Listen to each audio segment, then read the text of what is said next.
అపర భద్రాద్రిగా పేరుగాంచిన కరీంనగర్ జిల్లా ఇల్లంతకుంటలో శ్రీ సీతారామచంద్రస్వామి వారి దేవస్థానంలో ఉన్న అన్న చారిటబుల్ ట్రస్ట్ తరపున క్రీస్తు శేషులు పత్తి అన్నారెడ్డి పుష్పలత జ్ఞాపకార్థం కుమారుడు పత్తి కృష్ణారెడ్డి అనిత వీరి ఆధ్వర్యంలో పేద 11 జంటలకు తాళి పుస్తలు బట్టలు ఇస్తూ సామూహిక వివాహం జరిపించారు। ఈ సందర్భంగా వివాహితులు మాట్లాడుతూ మాకు అండగా నిలిచిన ట్రస్ట్ సభ్యులకు ఆ దేవుడి కృపతో ఆయురారోగ్యాలతో అష్టైశ్వర్యాలతో చల్లగా ఉండాలని కోరుకుంటున్నాం। ట్రస్ట్ సభ్యులు పత్తి కృష్ణారెడ్డి మాట్లాడుతూ ఈ కార్యక్రమంలో హుజూరాబాద్ నియోజకవర్గ కాంగ్రెస్ పార్టీ ఇన్ఛార్జ్ వడితల ప్రణవ్ బాబు, జమ్మికుంట పట్టణ మాజీ మున్సిపల్ చైర్మన్ తక్కళ్లపల్ల రాజేశ్వరరావు, పార్టీలకు అతీతంగా నాయకులు, బంధువులు, స్నేహితులతో ఇల్లంతకుంట సీతారామచంద్రస్వామి వారి ఆలయ ప్రగాఢం సందడిగా నిండింది। వధూవరులను ఆశీర్వదించారు పత్తి కృష్ణారెడ్డి। తన పుట్టినరోజును జరుపుకున్నారు।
स्टेप बाय स्टेप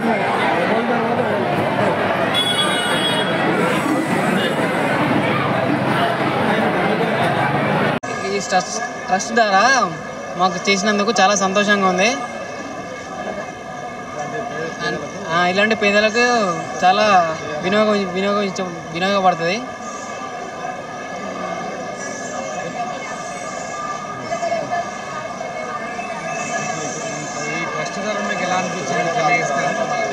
చాలా బాగా అనిపిస్తుంది।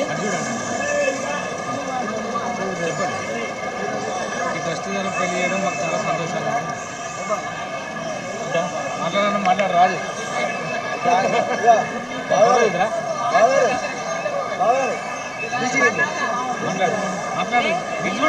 మాట్లాడు ఫస్ట్ ద్వారా పెళ్లి జరిగింది కదా, మీకు ఎలా ఉంది? బాగుంది, చాలా బాగుంది, మాకు చాలా బాగుంది। ట్రస్ట్ ద్వారా పెళ్లి చెప్పండి। ట్రస్ట్ ద్వారా పెళ్లి చాలా ఆనందంగా ఉంది, సంతోషంగా కూడా ఉంది। అన్నారెడ్డి పేరుతో అన్నా చారిటబుల్ ట్రస్ట్ ప్రారంభించాలని అందరి పిలుపు అన్నా అనే పదంతో ప్రారంభమవుతుంది కాబట్టి ఆ పేరునే ఎంచుకొని మా నాన్నగారి పేరు రెండు కలుస్తున్నాయని ఏర్పాటు చేశాం। సమాజంలో చాలామంది చారిటీస్ చేస్తూ ఉన్నారు, బీదలకి వస్తువుల పంపిణీ, బియ్యం పంపిణీ, భోజనాల పంపిణీ చేస్తూ ఉన్నారు। కానీ చిరస్థాయిగా మిగిలిపోయేది ఏదన్నా కొత్తగా చేయాలని కొంతమంది మిత్రుడు, ప్రధానంగా మా కుమారస్వామి గారు అన్న ఇదొకటి చేస్తే బాగుంటుంది, ఎప్పుడో టీటీడీ చేసింది, ఎప్పుడో దివంగత ముఖ్యమంత్రి గారు పెద్దలు రాజశేఖర రెడ్డి గారు చేశారు, జరిపించారు, ఇదంతా ఈ కార్యక్రమం చేస్తే బాగుంటుందంటే సామూహిక వివాహాల కోసం ఒక నెలలోనే నిర్ణయం తీసుకొని నియోజకవర్గంలోని వాళ్ళ కోసమే పెట్టాం। ఈసారి 11 పెళ్ళిళ్ళు జరిపించాం।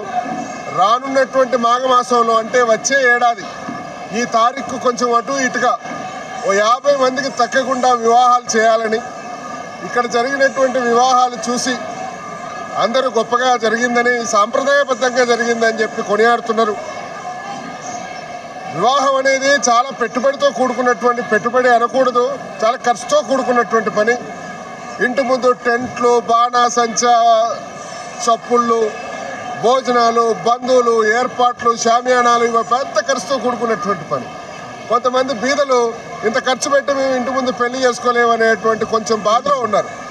వాళ్ళందరికీ ఒక సంతోషకరమైనటువంటి వాతావరణంలో శ్రీ సీతారామచంద్ర స్వామి దేవాలయం వారి షెడ్లలో, దేవాలయం షెడ్లలో చేసి రాముల వారి దర్శనం చేపించి ఈ రకమైన కార్యక్రమాలు తీసుకున్నాం. భవిష్యత్తులో నిరాటకంగా బత్తి కృష్ణారెడ్డి అనేవాడు బతికున్నన్ని రోజులు, నా ఆరోగ్యం బాగున్నన్ని రోజులు ఈ కార్యక్రమం ప్రతి సంవత్సరం మాఘమాసంలో జరుగుతుందని చెప్పి తెలియజేస్తూ ఇక్కడికి వచ్చినటువంటి బంధువులందరికీ కూడా, స్నేహితులకు, పాత్రికేయుల మిత్రులందరికీ కూడా పేరు పేరున ధన్యవాదాలు. జరగండి